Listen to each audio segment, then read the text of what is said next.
o Senhor nos dê graça e nos permitir, nós estaremos concluindo o capítulo 3 deste tão precioso evangelho.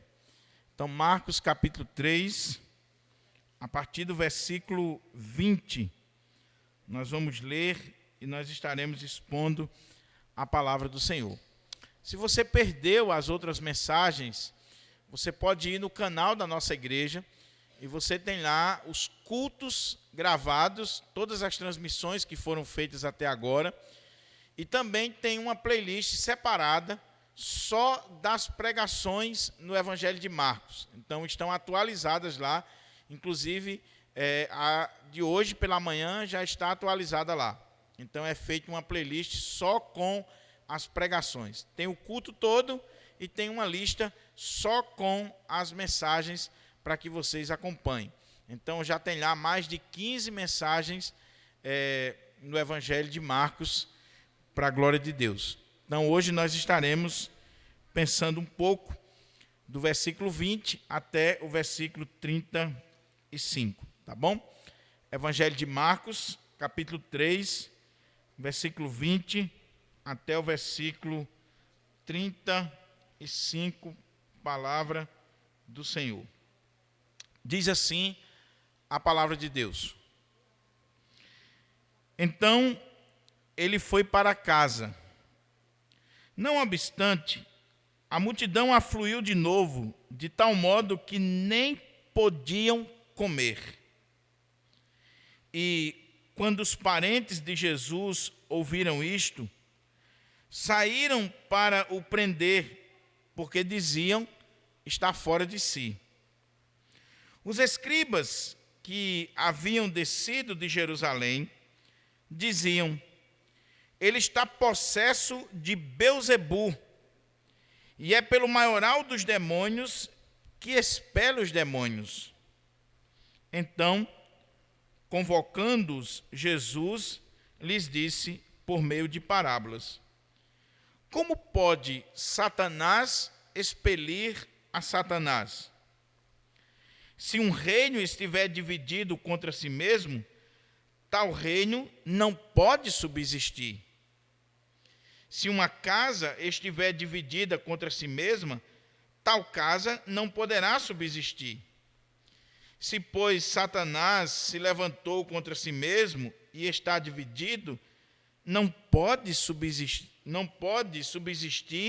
mas perece. Ninguém pode entrar na casa do valente para roubar-lhe os bens, sem primeiro amarrá-lo, e só então lhe saqueará a casa. Em verdade vos digo que tudo será perdoado aos filhos dos homens, os pecados e as blasfêmias que proferirem. Mas aquele que blasfemar contra o Espírito Santo não tem perdão para sempre, visto que é réu de pecado eterno.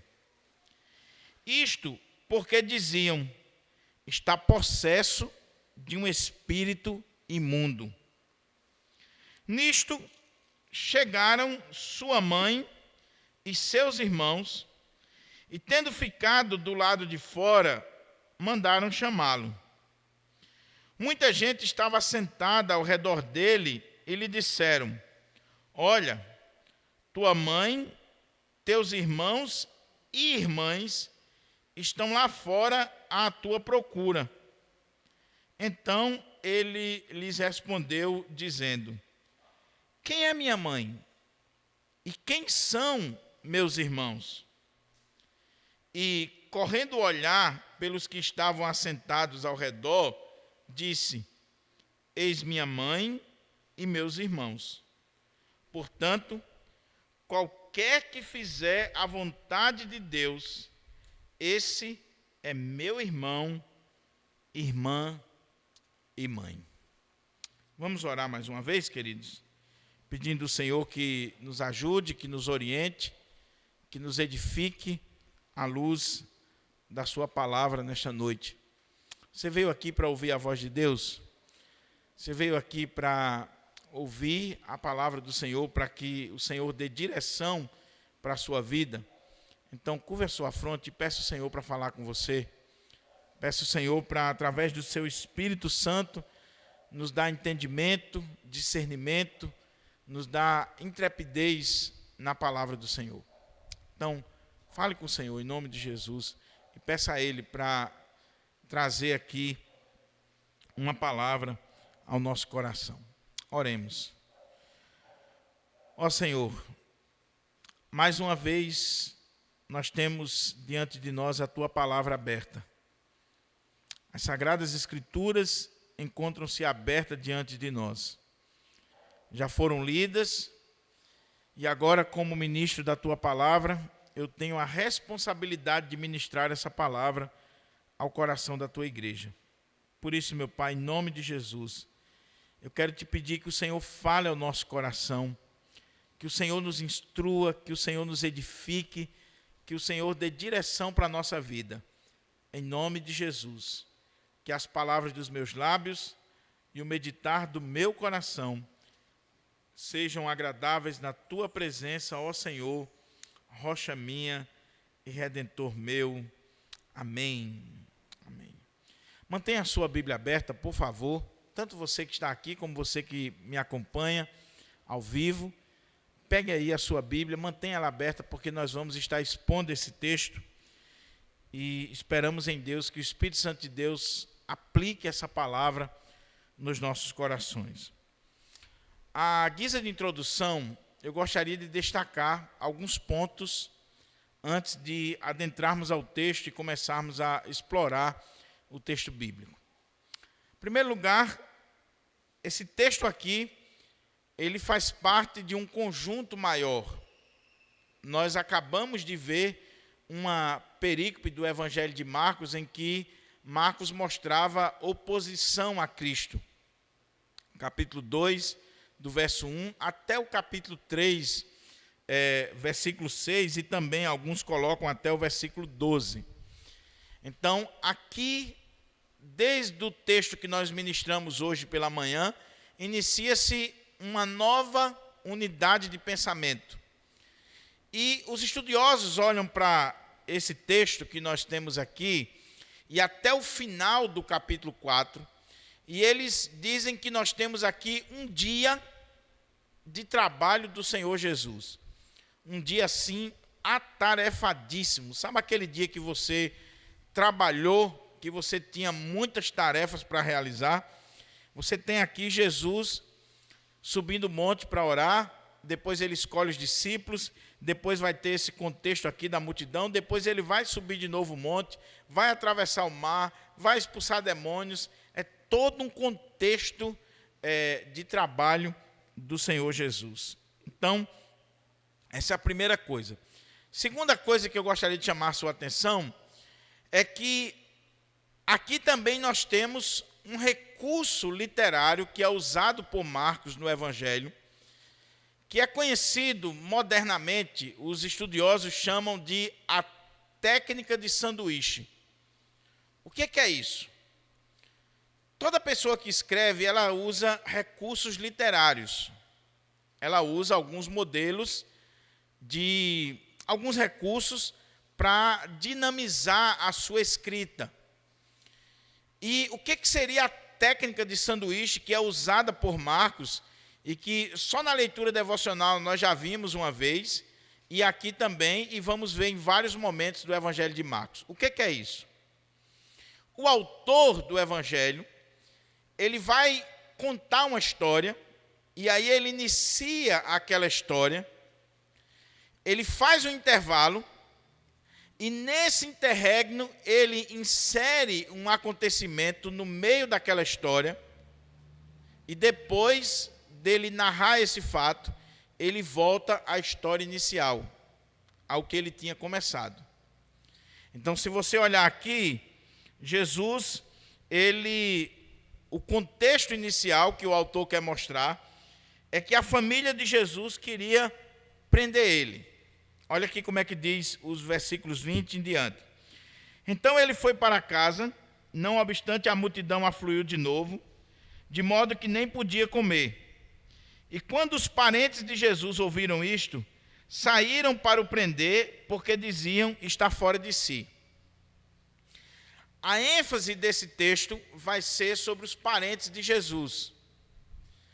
Ele vai terminar falando que Jesus está pregando nessa casa e chega lá a mãe de Jesus, os irmãos de Jesus, as irmãs de Jesus. Qual era o desejo? Qual era o intuito? Prendê-lo, porque achavam que ele estava fora de si. Mas neste intervalo, entre a saída deles para ir prender Jesus e a chegada deles naquela casa, Marcos vai colocar para nós um acontecimento no meio. Então, isso é um recurso literário do evangelista, chamada modernamente de técnica de sanduíche. Você começa a contar uma história, você abre um espaço, narra outra coisa e depois você volta à história inicial. Lembra da leitura que nós fizemos aqui? Jesus ia atender o pedido de Jairo. No meio do caminho, uma mulher do fluxo de sangue entra na história. Ele narra o milagre, depois ele volta à história da filha de Jairo. Isso é a técnica de sanduíche. Então, a partir de agora, quando você lê o Evangelho de Marcos, preste atenção nesse recurso literário que é muito bonito. É muito bonito assim ver como o texto ele está organizado estilisticamente. Existe algo aqui que o escritor fez, é claro, inspirado pelo Espírito Santo, é palavra de Deus, mas não deixa de ser também um livro que tem técnicas e que tem o uso de recursos literários. Muito embora as histórias não sejam fictícias, são histórias reais. Aqui não é um conto de fadas, aqui é uma história real, mas contada dentro de um arranjo teológico e dentro de uma estrutura literária. A outra coisa, antes da gente entrar no texto, é que alguns pastores, alguns expositores, quando eles vão pregar esse texto, geralmente eles dividem. Eles pregam do verso 20 até o 30, e depois do 31 ao 35, como se as duas perícopes não tivessem nada a ver. Mas tem tudo a ver. Primeiro, porque é um recurso literário que Marcos está utilizando, como eu acabei de explicar. Segundo, porque quando você lê o parágrafo todo, a perícope toda, nós vemos aqui nitidamente, claramente, três grupos. Primeiro grupo, a família de Jesus, e que estão querendo prendê-lo. Segundo grupo, o grupo dos críticos, escribas e fariseus, e uma parte da multidão que está ali para criticar o Senhor Jesus. O terceiro grupo, aqueles que estão ouvindo a palavra, que estão assentados aos pés de Jesus, e que Jesus vai dizer assim: estes são a minha verdadeira família. Meu pai, minha mãe, meus irmãos, a minha família é a família da fé. São esses que estão fazendo a vontade do Pai. Então você vê nitidamente que o texto tem tudo a ver. São três grupos que estão aqui representados, e por isso que quando a gente vai pregar esse texto, o ideal é que você leia o texto do 20 ao 35, entenda a estrutura que o texto foi organizado, a linha de pensamento que o texto foi organizado, para você poder ministrar a palavra de forma correta. Por último, Jesus está falando aqui desta família, desta nova família. Hoje pela manhã eu falei por que o Senhor escolheu 12 apóstolos. Por que não foram 11? Por que não foram 50? Por que não foram 6? Ele escolheu 12 porque ele está formando o novo Israel. A igreja é o verdadeiro Israel. Então, assim como a nação de Israel, que era um símbolo da igreja, o povo de Deus no Antigo Testamento era um símbolo da igreja do Senhor, tinha 12 patriarcas. A Israel de Deus, a igreja, o novo Israel, tem 12 apóstolos que são fundamentos dessa igreja.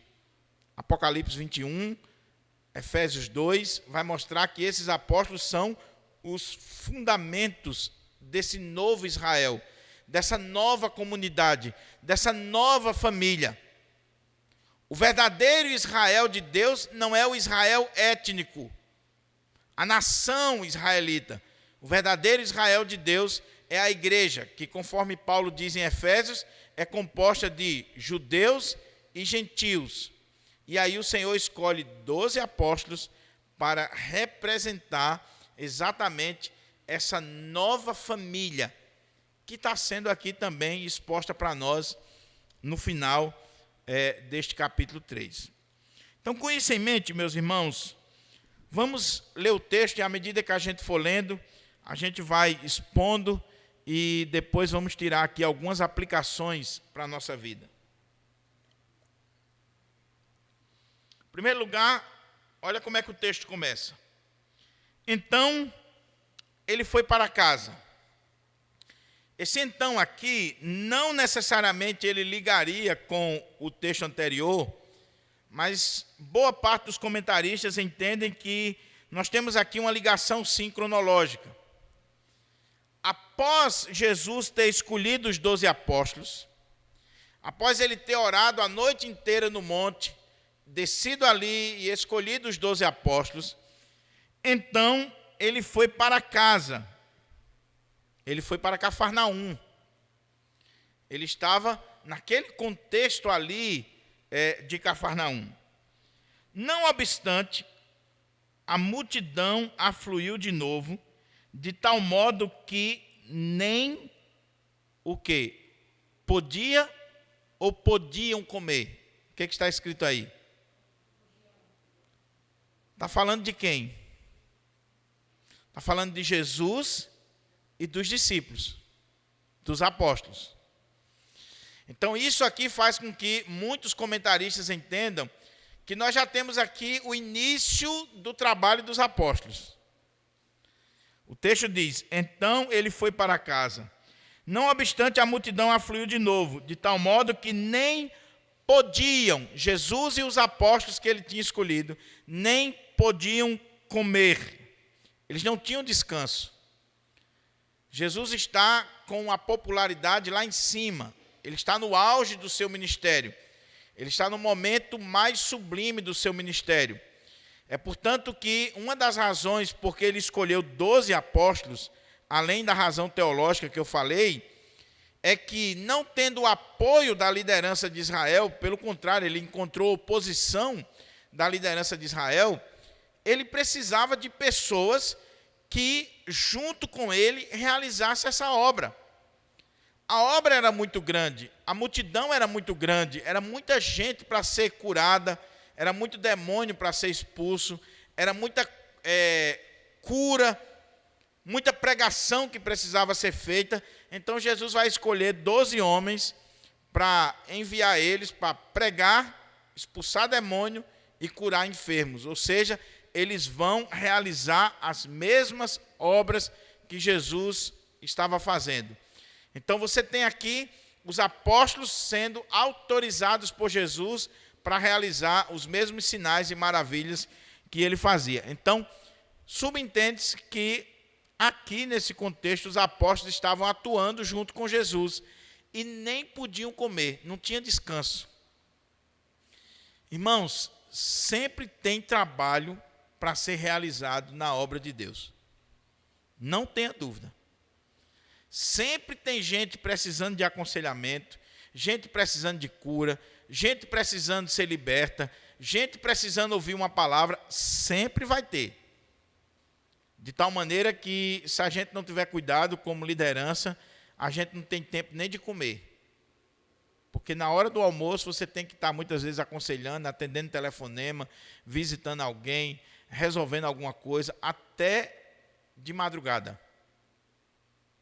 Deixa eu dizer uma coisa aqui para você. Abrindo um parênteses, eu queria fazer uma observação aqui para você. Tem muita gente que diz assim, e eu não estou falando isso por mim. Eu louvo a Deus pela nossa igreja e eu louvo a Deus pelos irmãos da nossa igreja. Eu não estou falando isso por mim, quero deixar bem claro. Mas eu sei que tem muita gente me ouvindo aqui, tem muito pastor que talvez esteja assistindo, muito membro de igreja. Talvez você seja um daqueles que diz assim, o pastor ganha muito bem para não fazer nada. Se você pensa assim, meu irmão, você está completamente equivocado. Você não tem noção do que é o ministério pastoral. Você não tem noção do que é o ministério pastoral. Sabe por quê? Deixa eu dizer um negócio para você. Você vai para o trabalho de manhã, você pega no seu trabalho, vamos dizer, 8 horas. Meio-dia você para, você almoça, depois você volta, pega no trabalho de novo, vai até 5 da tarde. Quando o relógio bate lá e você volta para casa, você desliga do trabalho, não é isso? Na sexta-feira, você voltou do trabalho, agora só segunda. Eu não estou dizendo que o seu trabalho não seja estressante, eu não estou dizendo que você não tenha trabalho, não é isso. Mas o que eu estou dizendo é que você tem um momentozinho que você desliga. Pastor, não. Pastor, ele está 24 horas com a cabeça voltada para a igreja e disponível para a igreja. A ponto de, muitas vezes, se ele não souber administrar o seu tempo de forma correta, ele negligencia até a sua família por causa da igreja. Porque na hora que o membro precisa, ele quer que o pastor esteja disponível. Pastor é que nem polícia. É muito desvalorizado, até o dia que você precisa. Você fala mal do pastor e fala mal da polícia até o dia que você precisa. Na hora que você precisa, você quer que ele venha imediatamente para aconselhar você, para cuidar de você. Então o pastor, ele termina de pregar no domingo à noite, quando ele vai para casa, ele já está preocupado com o que ele vai pregar na quarta, no domingo de manhã, no domingo de noite. Ele sai de um aconselhamento para outro. Ele sai muitas vezes de um velório para um casamento. Ou de um casamento para um velório. De uma festa para uma UTI. Ele não tem hora, ele não tem dia, ele não tem escolha do seu trabalho. Então, eu queria deixar isso aqui. Valorize mais o seu pastor. Valorize mais a liderança da sua igreja.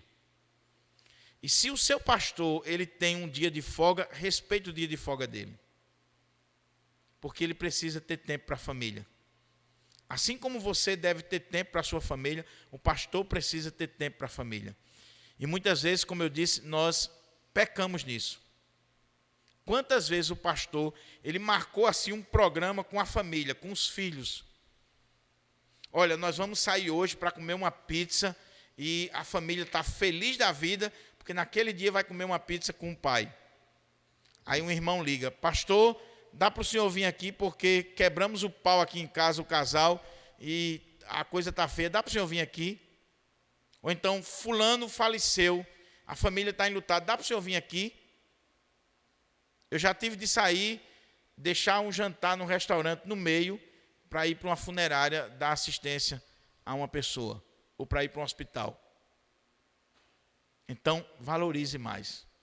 Porque o que está acontecendo aqui com Jesus ainda acontece com muitos líderes. Eu estou falando de homens de Deus, de homens comprometidos com a igreja de Deus, comprometidos com a obra de Deus. Tem muito pilantra, tem muito picareta, sim. Mas tem muito homem de Deus que ainda não tem tempo, muitas vezes, nem para comer, porque ele está dando assistência às ovelhas. Está dando assistência ao povo de Deus. Então, valorize. Pastor tem que ganhar e ganhar bem. E ganhar bem. Até porque você é um objeto de valor, não é não? Você não se valoriza, não? Um engenheiro que projeta um prédio, ele não ganha bem. O cara que vende um produto não ganha bem. E quem cuida de gente, por que ele não pode ganhar bem? Por que um engenheiro ele pode ganhar milhões e alguém que cuida de pessoas não pode ganhar? Por quê? Então, abra um pouquinho a sua cabeça sobre isso. Então, ele foi para casa, não obstante a multidão afluiu de novo, de tal modo que nem podiam comer. E quando os parentes de Jesus ouviram isto, saíram para o prender, porque diziam: está fora de si. Ele enlouqueceu. A demanda do ministério, do trabalho de Jesus, estava se tornando tal e tão estressante, estava tomando tanto tempo do Senhor Jesus, que mesmo no horário de descanso, porque ele veio para casa para descansar, ele já tinha curado, ele já tinha libertado, ele tinha escolhido os apóstolos, ele tinha passado a noite inteira orando. A noite inteira orando, e a multidão chegou mais uma vez naquela casa, e Jesus, junto com os apóstolos, com o coração pastoral, com o coração amoroso, ele vai dar atenção àquelas pessoas. Sabe por quê? Porque a multidão não quer saber se você passou a noite inteira orando, a multidão não quer saber se você está cansado, a multidão está precisando de uma palavra, de um consolo, de cura, de libertação, está precisando de ajuda. Eu sei o que eu estou dizendo aqui, meus irmãos. Sabe qual é a primeira coisa que um crente pergunta quando chega na casa do pastor? E às vezes até de forma sarcástica, né? Pastor, ainda está dormindo? Eu respondo meio abusado. Sinceramente. Eu respondo assim: meu irmão, eu sei fazer outras coisas além de dormir. Eu sei fazer outras coisas além de dormir. Inclusive namorar. Porque a pessoa chega e acha que você não está fazendo nada.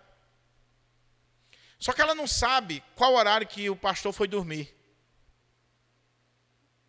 Quantas vezes aqui na igreja eu já tive ocasiões, inclusive com irmãos aqui da igreja, que junto comigo nós fomos dormir 2, 3, às vezes 4 horas da manhã, às vezes nem conseguiu dormir, porque você estava acompanhando alguém, porque você estava no hospital, você estava numa delegacia. Não estou dizendo que isso acontece todo dia, mas acontece. E aí no outro dia, se de repente você chega na casa do pastor e o pastor está dormindo, você vai ficar julgando, mas você não pergunta o que ele fez na noite anterior. Um tempo atrás, eu recebi um telefonema: pastor, pelo amor de Deus, vem aqui que fulano foi acusado de um problema, está na delegacia, foi preso e a gente precisa do senhor. Corri para lá. Era um problema em uma de nossas congregações. Na delegacia, fui para lá. Meia-noite. Deu 2 horas da manhã, a advogada que estava acompanhando a família disse assim: olha, a minha parte eu já fiz, eu queria agradecer a vocês, botou os R$ 1.500 no bolso, tirou o time. Não tem ônibus nesse horário, e a pessoa ia ficar na rua, a família, ou então ia de pés para casa. Lá vai o pastor botar dentro do carro e deixar em casa, lá na Zona Oeste, e depois, quando eu fui chegar em casa, o dia já estava clareando. Só que o irmãozinho que chega no outro dia lá e diz assim: pastor, ainda está dormindo? Ele não parou para refletir o que o pastor fez na noite anterior. E tem coisas que você não pode dizer, que você não pode relatar, que você não pode falar. Tem coisas que não vai no relatório pastoral, que não tem no relatório pastoral, porque são confidenciais. São confidenciais. Mas o coração de pastor faz você, muitas vezes, ser tido como louco. Irmãos, o ministério pastoral, e é o que Jesus está fazendo aqui com os apóstolos, ele nos faz fazer coisas que realmente são loucuras. Ou parece loucura. Você faz coisa no ministério que você não faria nem por dinheiro. Nem por dinheiro. Que dinheiro não paga. Nós já tivemos reunião de conselho aqui na nossa igreja de passar uma noite inteira. Iniciarmos à tarde e irmos até de madrugada. Reuniões e mais reuniões cansativas. Algumas reuniões até com pessoas muito coléricas, querendo até nos agredir. Você não faria isso nem por dinheiro, mas você está ali por causa do amor e do chamado que você tem.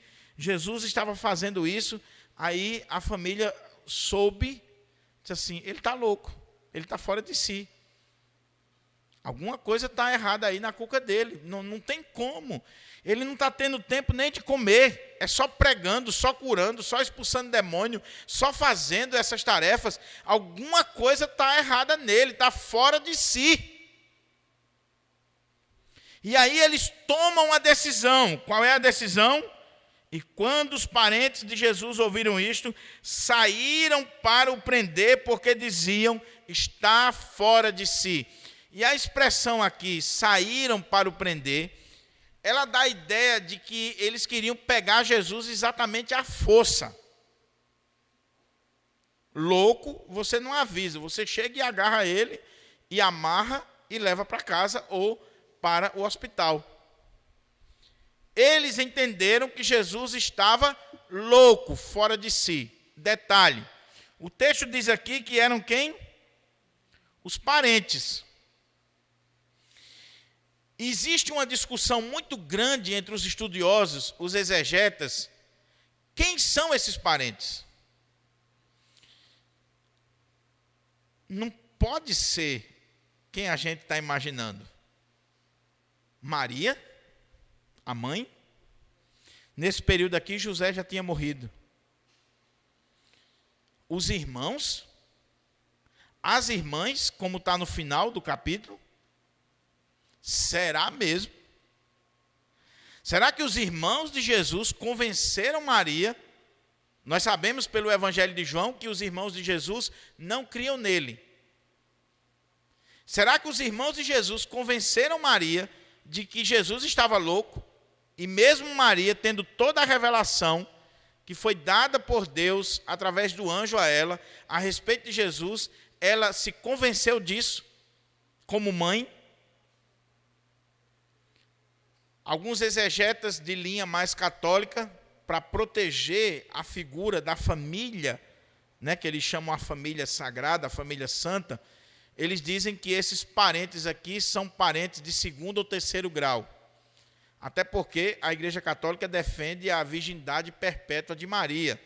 Eles não creem que Maria teve outros filhos. Então eles querem argumentar, à luz da palavra que é utilizada aqui, que esses parentes aqui não tem nada a ver com irmão, irmã, no sentido de parente de primeiro grau, mas terceiro grau. Fazia parte do clã da família de Jesus. No máximo, um primo, um tio. Mas não dá para imaginar que seja como diz o texto. Olha como é que diz o texto no final, versículo 31. Lê aí, por favor. Porque o que importa não é o que eu digo ou o que o teólogo A, B ou diz, é o que está escrito. O texto começa dizendo que os parentes de Jesus saíram para o prender. Ok? Não é isso que está escrito? O que diz o versículo 31? Nisto chegaram sua mãe e seus irmãos, e tendo ficado do lado de fora, mandaram chamá-lo. Então, quem são os parentes dos versos anteriores? Sua mãe, seus irmãos e suas irmãs. Muitas vezes, irmãos, a gente espiritualiza o texto de tal forma que a gente esquece que eles eram seres humanos como nós. Que eles tinham as mesmas dificuldades que nós temos. Se eu e você estivesse lá naquele contexto, provavelmente a gente teria a mesma atitude, a mesma visão. Senhor, o Senhor não está tendo tempo nem de comer. O Senhor passou a noite orando, já escolheu os discípulos. O texto vai, no Evangelho de Mateus, o texto paralelo, vai dizer que Jesus curou um cego e mudo que estava endemoniado. O Senhor já fez tanta coisa, e agora o Senhor chega para descansar, para comer, para tomar um lanche, aí a multidão chega, o Senhor vai atender a multidão de novo? Está maluco? Está fora de si? Não, você não vai sair não. Sabe quando a esposa ela toma uma atitude assim em relação ao marido? Olha, você tá fugindo do controle. Então, vou tomar aqui uma decisão. Você só pode estar doido. Você só pode estar doido, então eu vou puxar as rédeas. Foi isso que aconteceu com a família de Jesus. Ele está fora de si, então vamos lá para pegar ele à força, vamos prender ele, vamos trazer para casa e vamos dar um tempo de descanso para ele, porque senão ele vai morrer. Não esqueça que Jesus é 100% homem, 100% Deus. Então, esse é o ponto. Aí Marcos, lembra da técnica sanduíche? Nesse momento, Marcos vai chamar a atenção, ele dá uma paradazinha aqui nessa saída da família de Jesus para ir encontrar Jesus, e ele vai chamar a atenção para o outro grupo, o grupo dos críticos, o grupo daqueles que se opunham ao Senhor Jesus. Aí ele diz assim: os escribas, agora ele não está falando mais da família de Jesus, dos parentes de Jesus, mas ele vai dizer a partir do verso 22. Os escribas que haviam descido de Jerusalém diziam: ele está possesso de Belzebu, e é pelo maioral dos demônios que expele os demônios. Olha que coisa, meus irmãos. A família de Jesus está achando que ele está doido. E os escribas, quem são os escribas? Os escribas eram aqueles que eram os especialistas na lei, os copistas, aqueles que lidavam com a lei. A função do escriba ela vai surgir no contexto do cativeiro. Então, os escribas eram os mestres da lei, porque eles, de tanto copiarem a lei, de tanto lidarem com a lei, eles conheciam a lei de cor. Então, esses escribas, e que também alguns deles eram fariseus, nem todo fariseu era escriba, mas esses escribas, alguns deles fariseus, eles se opunham ao Senhor Jesus. Eles eram críticos do Senhor Jesus. Eles eram opositores. E aqui no contexto, eles vão levantar algo extremamente complicado. Por quê? Lembra do que eu falei, que Jesus está no auge do seu ministério? Curando, expulsando demônio, pregando, as multidões estão vindo, estão afluindo, de tal maneira que ele não tem nem tempo para comer. O ministério de Jesus está de vento em popa, pleno vapor, ele tem que escolher 12 homens para auxiliá-lo, a coisa está crescendo, os líderes religiosos estão perdendo espaço, estão perdendo seguidores, a religião de Israel está em baixa. O que acontece? Eles têm que resolver a questão. Como? Primeiro, ou admitindo que Jesus de fato é Deus, por causa do que ele está fazendo, porque só Deus podia fazer aquilo. Se eles admitissem que Jesus é Deus, então eles estavam dando um tiro no pé. Por que vocês não crêem nele? Ou eles diziam que aquilo ali era falso, só que eles não tinham como, porque alguns daqueles que eram curados eram extremamente conhecidos. O cego que foi curado, todo mundo sabia quem ele era, onde ele morava, quem eram os seus pais, os aleijados, as pessoas endemoniadas. Então, os milagres operados por Jesus não era esse milagre de televisão, que você não tem a comprovação, era um milagre real. O cara tinha endereço, tinha CPF, era algo que era visto. O aleijado aqui andou. O endemoniado foi liberto. A menina ressuscitou. E agora? Nós não temos como negar esses milagres. Mas aí eles tinham uma terceira opção e eles vão aderir a ela. Qual é a terceira opção? De fato ele está operando milagres, mas ele opera milagres por causa de Satanás. Veja que a coisa agora é mais séria do que a gente imagina. ele opera milagres por Beelzebu, o príncipe dos demônios, o principal, o líder principal. Os escribas consideravam Beelzebu como Satanás, o cabeça dos demônios. Então, olha como é que eles dizem. Os escribas que haviam descido de Jerusalém diziam: ele está possesso de Beelzebu, e é pelo maioral dos demônios que expele os demônios. Quem é Beelzebu? Beelzebu, se você olhar lá no livro dos reis, no segundo livro dos reis, você vai ver que ele tem um nome, Baal-zebu. Que ídolo pagão era esse? Era um ídolo cananeu que os filisteus adoravam, e que a palavra que é utilizada lá, a ideia é que esse Deus era o Deus dos palácios ou das montanhas. É isso que significa a palavra que é utilizada para se referir a esse ídolo pagão.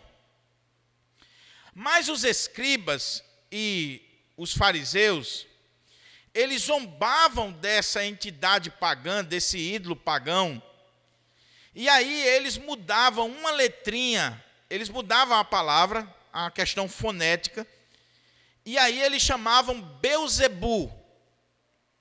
E o que significa Beelzebu para os escribas e para os fariseus?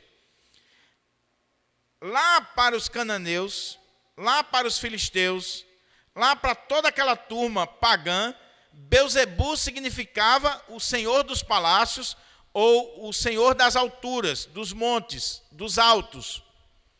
Mas aí os escribas e fariseus mudavam a fonética da palavra e chamava o senhor das moscas. Então a palavra Beelzebu é o senhor das moscas. A ideia era: que conversa que o Deus de vocês é o Deus dos palácios?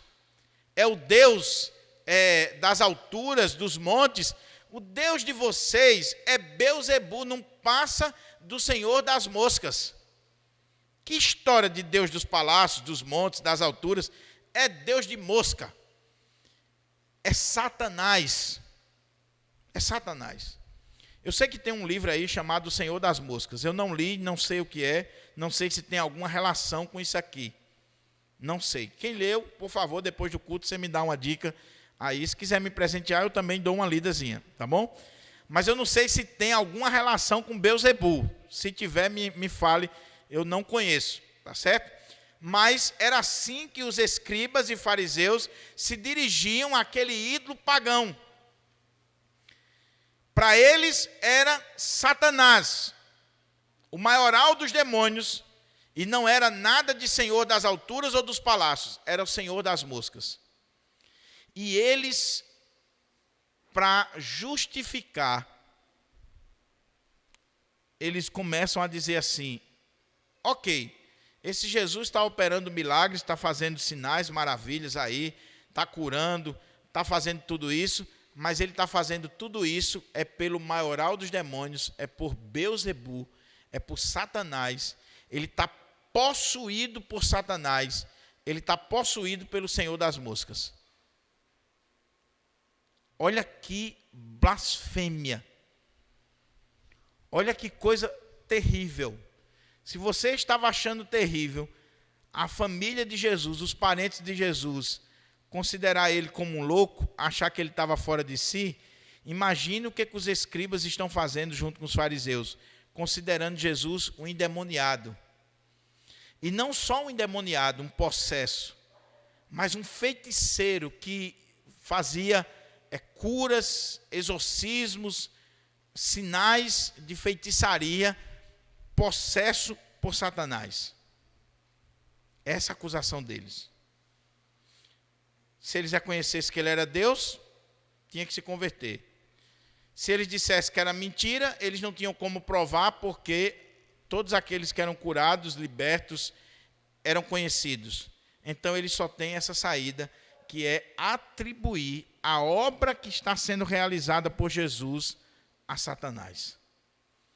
Qual é o ponto aqui, meus irmãos, sério, que a gente vai ver aqui, que é a blasfêmia contra o Espírito Santo? é que Jesus operava esses sinais, não porque ele estava possuído por Beelzebu, pelo Senhor das Moscas, por qualquer outra entidade, por Satanás, pelo maioral dos demônios, mas Jesus operava, Mateus vai dizer, quando ele relata isso aqui, ele operava essas curas, esses sinais, pelo poder do Espírito Santo. Jesus foi ungido pelo Espírito Santo desde o nascimento.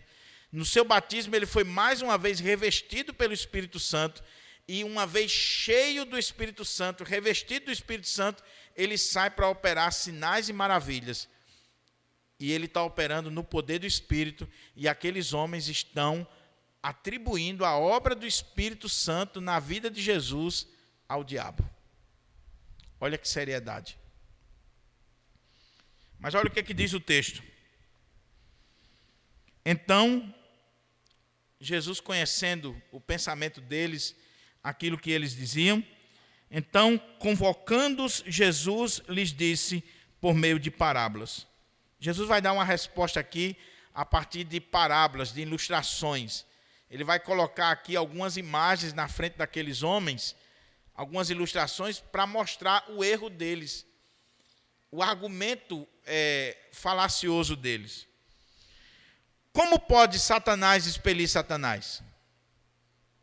Se ele estava libertando as pessoas do jugo de Satanás, que contradição é essa? Como é que Satanás pode estar expulsando Satanás? Se um reino estiver dividido contra si mesmo, tal reino não pode subsistir. Se uma casa estiver dividida contra si mesma, tal casa não pode subsistir. Se, pois, Satanás se levantou contra si mesmo e está dividido, não pode subsistir, mas perece. Jesus diz: que incoerência é essa de vocês? Que loucura é essa? Estão dizendo que Jesus está fora de si, está louco, mas na verdade quem está louco são os caras. Os teólogos da época, os estudiosos da lei, os sábios, os escribas que conheciam tão bem a lei. Jesus está dizendo: vocês estão fora de si, é? Como é que Satanás pode se levantar contra o próprio Satanás? Como é que Satanás pode levantar alguém para desfazer as próprias obras dele? É um reino que está dividido contra si mesmo? Que reino briga contra si mesmo? Que reino? Então, que lógica é essa que vocês estão utilizando? Que loucura é essa que vocês estão pensando? Irmãos, o pensamento humano caído, ele é tão diabólico, demoníaco, que ele não consegue ver a que ponto ele chega, a que degradação ele chega. Ele perde toda a lógica. Ele perde toda a lógica. É o que está acontecendo nos nossos dias. Quantos cristãos, gente que vai para a igreja, gente que lê a Bíblia, gente que diz que conhece a palavra de Deus, mas que defende ideologias que vai de encontro à palavra de Deus. Defende políticos que têm projetos e posturas que vão totalmente de encontro à palavra de Deus. Seja assim, como pode ser? Como é que um crente pode defender abortista? Pode defender gente que apregou a destruição da família, dos valores da família? Como é que um crente pode defender uma ideologia que vai de encontro a tudo aquilo que nós pregamos? E que outra coisa é responsável pelo assassinato de milhões e milhões de cristãos ao longo da história? Você sabe do que eu estou dizendo? Eu estou falando de crentes que defendem uma linha totalmente antibíblica. Diz assim: meu Deus, o que está passando na cabeça dessa pessoa? Qual é a lógica que ela defende? Que lógica é essa que está na cabeça dela? É o que estava acontecendo aqui. Esses homens, não era qualquer pessoa aqui não, viu, irmão? Eram escribas, conheciam a lei de cor, eram copistas da lei, eles lidavam com a lei, eles conheciam a palavra de Deus de ponta a ponta. Eles sabiam quantas letras tinha em cada livro da Bíblia. Quantas letras? Eles contavam as letras. Mas o raciocínio era caído, depravado, diabólico, a ponto de entrar em contradição até entre si. Jesus está dizendo, vocês estão fora de si. Não sou eu que estou fora de si. Vocês, como é que Satanás espelha Satanás? Como é que um reino pode estar dividido contra si mesmo? Como é que pode? A outra coisa que Jesus vai dizer: ninguém pode entrar na casa do valente para roubar-lhe os bens, sem primeiro amarrá-lo, e só então lhe saqueará a casa. Em verdade vos digo, aí, para um pouquinho aqui. O que Jesus está respondendo aqui?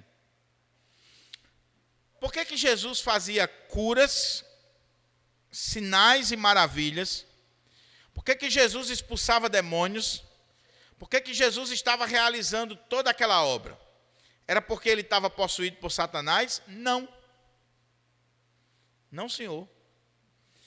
É simplesmente o contrário. É porque Jesus, quando ele morre na cruz do Calvário, Jesus, que é o Deus Todo-Poderoso, é aquele que veio para implantar o reino de Deus de forma definitiva.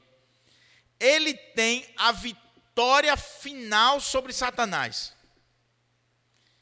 Ele é aquele que pisa a cabeça da serpente, que é o diabo. Então, quando Jesus veio e quando Jesus nasceu, e Jesus foi ungido pelo Espírito Santo e começa a pregar, ele está invadindo o território de Satanás, amarrando Satanás e saqueando-lhe a casa. Todas essas pessoas eram escravas de Satanás. Havia escravidão. E Jesus chega lá e liberta. Ele saqueou o inferno. Ele saqueou o reino das trevas. Ele amarrou o diabo. E ele vai amarrar de forma definitiva no juízo final. Mas o diabo já está amarrado por Cristo. Por Cristo. Não por nós, por Cristo.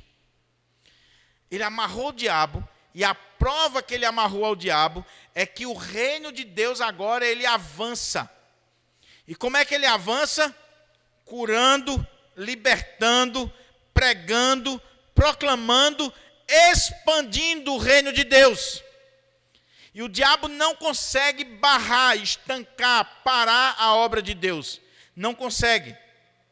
Então Jesus está dizendo exatamente o contrário.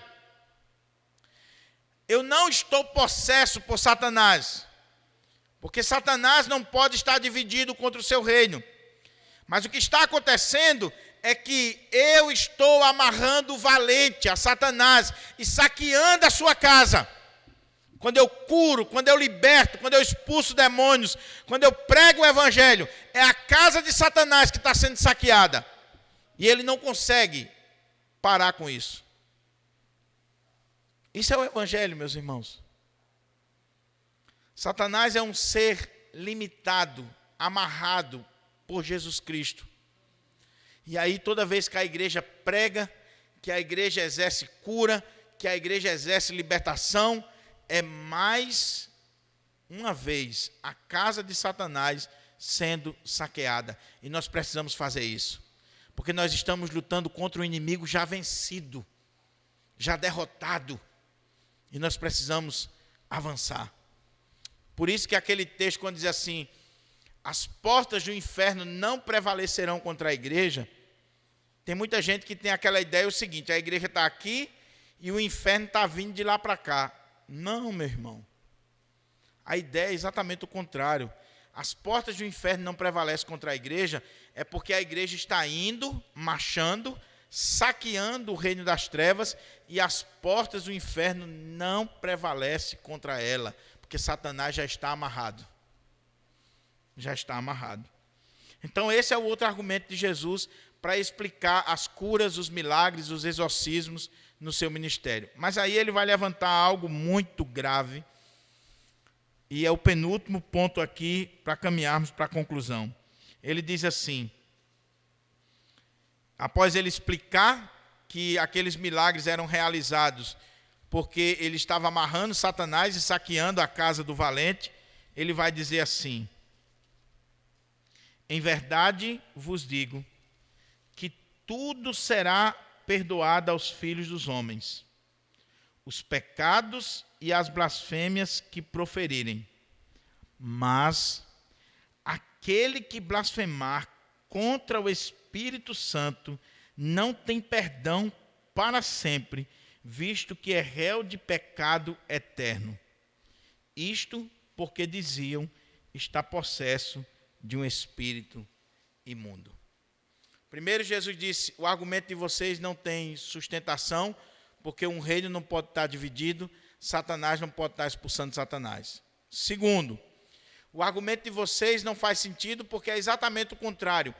As curas, os milagres, os exorcismos, aquilo que eu faço, a explicação é o seguinte: é o valente que está sendo amarrado e nós estamos saqueando a casa dele, tirando aqueles que estão sob o jugo de servidão de Satanás. Mas eu quero dizer uma coisa para vocês, acrescentando: olhe, todo pecado e blasfêmia será perdoado dos homens. Lá em Mateus e no texto de Lucas vai colocar que ele está falando os pecados que nós cometemos em relação a Deus e até mesmo ao próprio nome de Cristo.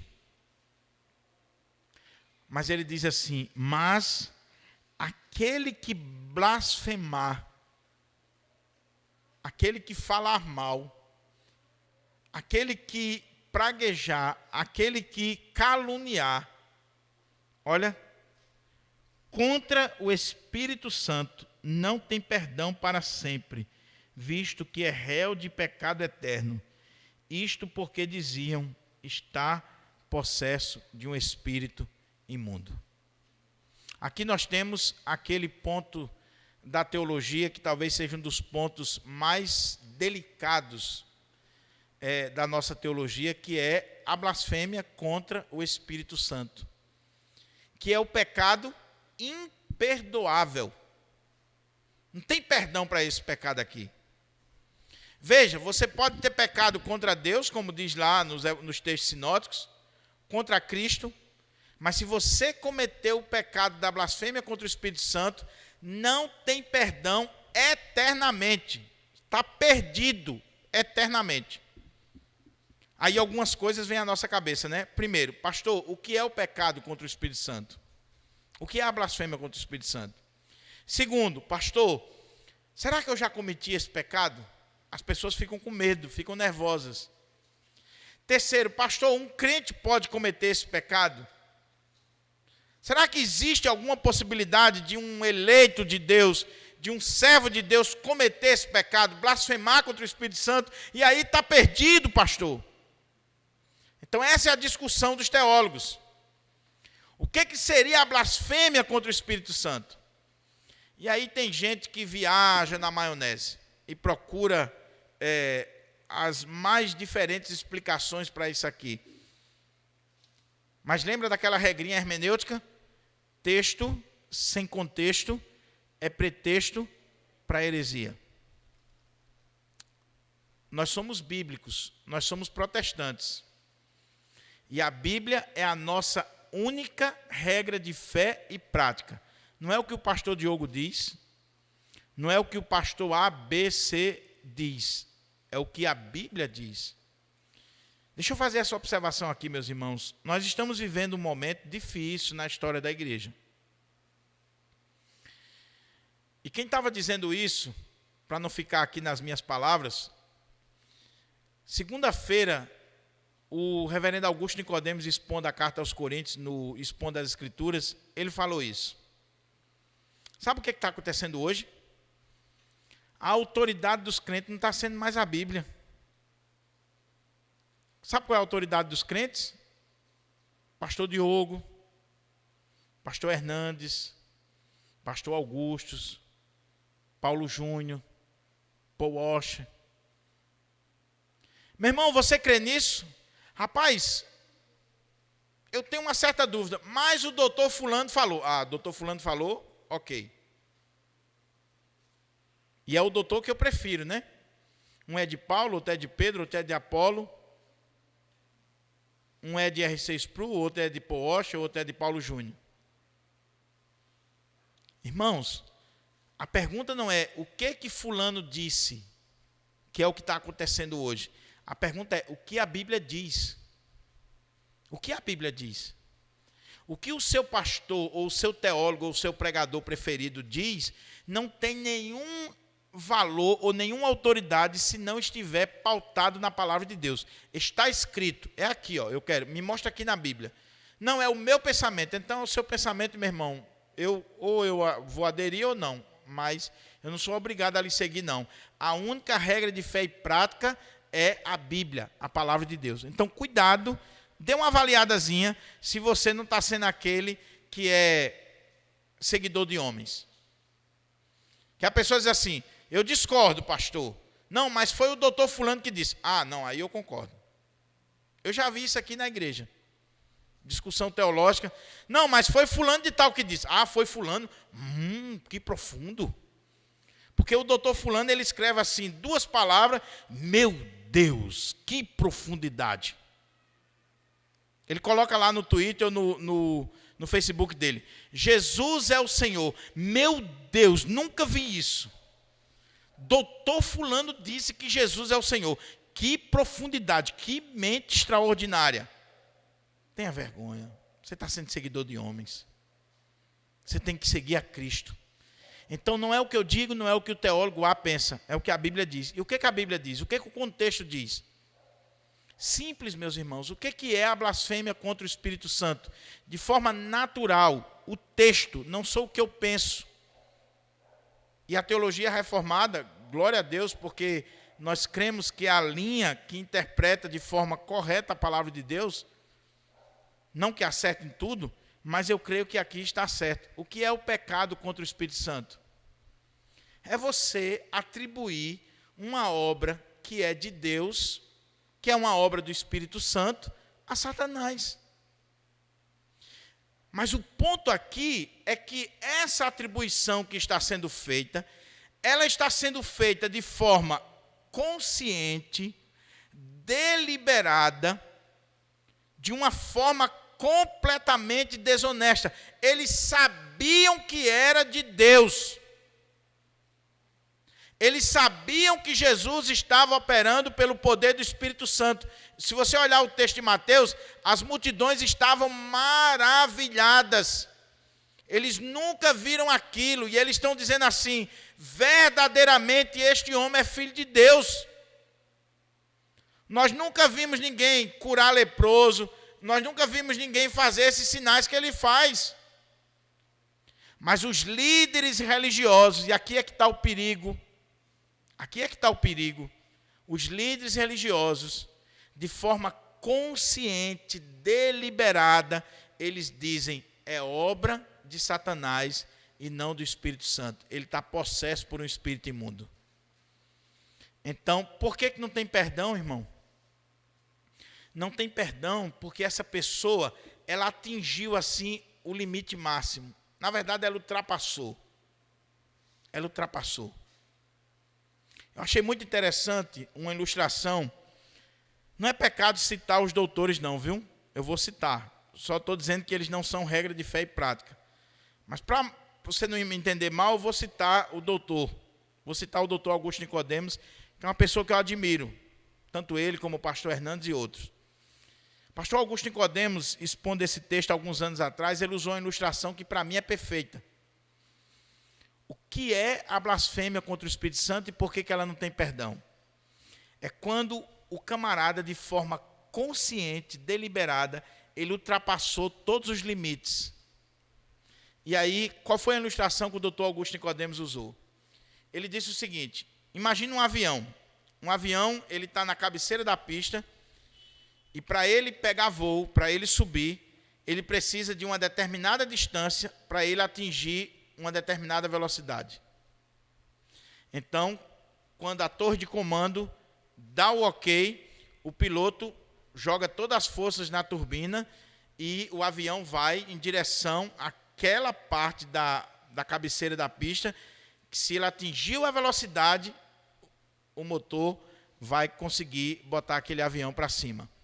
Mas se de repente chegou ali e o piloto viu que a velocidade não foi atingida, ele vai abortar a missão, ou então aquele avião, a desgraça está certa. Aí o Dr. Augusto Nicodemos diz o seguinte: sabe o que é isso aqui, a blasfêmia contra o Espírito Santo? É quando uma pessoa, de forma consciente, deliberada, ela ultrapassou esse limite, sem ter atingido a velocidade correta. Ela se autodestrói. Não tem perdão. Agora a pergunta é: um crente pode cometer o pecado da blasfêmia contra o Espírito Santo? Não. Nunca. Pastor, eu estou preocupado. Será que eu cometi a blasfêmia contra o Espírito Santo? Meu irmão, se você está preocupado e se você se incomoda com isso, isso já é um bom sinal de que você não cometeu. Então tem muita gente aí paranoica, muita gente sem dormir, muita gente preocupada. Ah, porque um dia eu falei determinada coisa. Não, Jesus está falando aqui de alguém que deliberadamente rejeita a obra de Deus e chega ao ponto de atribuir a obra do Espírito Santo de Deus a Satanás. Era o que aqueles líderes estavam fazendo.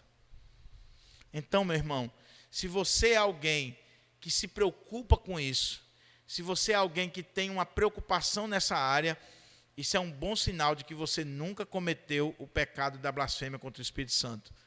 Porque o eleito de Deus, ele não pode perder a salvação. Ele não pode perder. Agora, vai ter pessoas que ela vai viver a vida dela todinha e ela blasfema contra o Espírito Santo e ela nunca vai se converter e ela vai para o inferno porque ela cometeu o pecado imperdoável, o pecado eterno. E a Bíblia vai tratar mais disso e vai dizer assim que com essas pessoas nós não devemos nem orar por elas, porque a oração não faz sentido. Então tem muita gente aí que a gente acha que cometeu o pecado contra o Espírito Santo, mas não cometeu. Por quê? Ela se arrependeu, ela se entristeceu, ela se quebrantou. E quem comete o pecado contra o Espírito Santo é como um avião, que se decolou de forma errada, não tem como voltar mais, meu querido, ele vai se esborrachar. Quem comete o pecado contra o Espírito Santo, ele não volta mais, ele destrói a vida dele. Deu para entender, mais ou menos? Cuidado com isso. Concluindo aqui a última parte. Nesse momento aqui dessa discussão teológica, de tudo isso que está acontecendo, chegaram sua mãe e seus irmãos, e tendo ficado do lado de fora, mandaram chamá-lo.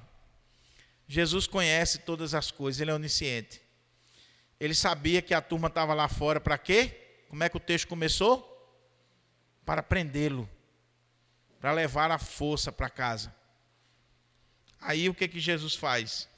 Muita gente estava sentada ao redor dele e lhe disseram: olha, tua mãe, teus irmãos e irmãs estão lá fora à tua procura. Os católicos, os exegetas católicos, eles querem por A mais B, eles fazem assim um malabarismo tremendo para dizer que irmão e irmãs aqui não eram irmãos de sangue, que nasceram de Maria, mas eram primos, pertenciam ao mesmo clã. Não, a palavra aqui é exatamente aqueles que nasceram de Maria. E não há nenhum pecado nisso. Então, os irmãos de Jesus, as irmãs, não eram primos, nós não cremos nisso, eram irmãos ou meio-irmãos, porque Jesus não nasceu de José e Maria, ele só nasceu de Maria pelo Espírito Santo, então eles são meio-irmãos, né? Eles só são irmãos por parte de mãe, não por parte de pai. Então chegaram lá e eles estão querendo prender Jesus. A multidão que está sentada ouvindo, disseram: olha, tua mãe e teus irmãos estão lá fora à tua procura. Então ele lhes respondeu dizendo: quem é minha mãe e quem são meus irmãos? Parece uma atitude assim brusca, né? Um negócio assim meio arrogante. Parece que Jesus não reconhecia a sua mãe. Não, irmãos, por favor. Eu já vi crente usando esse texto aqui para falar mal da mãe de Jesus. Ô, meu querido, não faça isso não. Principalmente se você é reformado presbiteriano. Por favor. Ah, não, mas Jesus, alguns, né? Jesus nunca chamou Maria de mãe, chamou de mulher. Meu querido, na cultura judaica, quando você chamava mulher, era uma honra, como se você estivesse chamando de mãe. Da semente da mulher nasceria aquele que pisaria a cabeça da serpente. Quando Jesus chama a mãe dele de mulher, é uma honra na cultura judaica. Então, cuidado para você não estar fazendo besteira. Que história é essa que Jesus nunca chamou a mãe dele de mãe?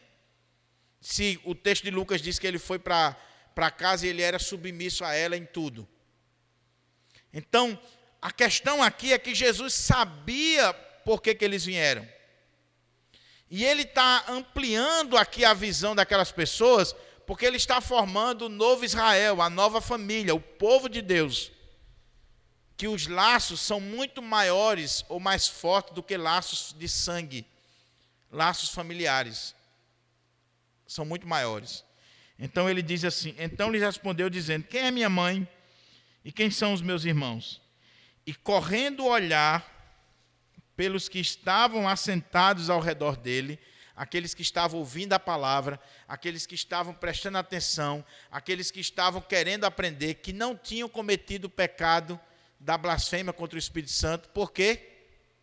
Porque, diferente dos escribas, eles não estavam atribuindo a obra a Satanás, eles estavam reconhecendo o ministério de Jesus, o Espírito Santo na vida de Jesus, e que Jesus era de fato o Filho de Deus. Ele olha para esses e diz o texto, e correndo o olhar pelos que estavam assentados ao redor, disse, eis minha mãe e meus irmãos. Portanto, qualquer que fizer a vontade de Deus, esse é meu irmão, irmã e mãe. Jesus está falando aqui dessa nova família, desse novo Israel, desse novo povo, essa nova sociedade, que é a igreja, que pertence ao Senhor Jesus, que os laços são muito maiores do que os laços de sangue. Por isso que nós nos chamamos irmãos. Não é gíria de crente não, viu? Por que a gente se chama irmãos? Porque nós pertencemos à mesma família com o Senhor Jesus. Por quê? Porque nós fazemos, ou procuramos fazer, a vontade de Deus. Porque nós não blasfemamos contra o Espírito Santo. Nós não atribuímos aquilo que é de Deus a Satanás. Nós reconhecemos os milagres, a pregação, o ministério, a vida, a morte, a ressurreição, a ascensão, a segunda vinda gloriosa do Senhor Jesus. Nós reconhecemos o poder de Deus na sua vida. Quais são as lições para a gente orar e concluir? Meu querido irmão e irmã, em primeiro lugar, nós não somos diferentes da família de Jesus. Nós somos fracos. E muitas vezes nós interpretamos mal o nosso Senhor. A maneira como o Senhor age. A maneira como o Senhor está operando. Ou isso nunca aconteceu com você? Você está passando uma luta, uma dificuldade, você diz assim, Deus não me ama. Será que Deus não está vendo? Será que Deus não está me observando? Será que Deus não está mais no comando? É a mesma coisa que a família de Jesus fez. Você está interpretando ele mal.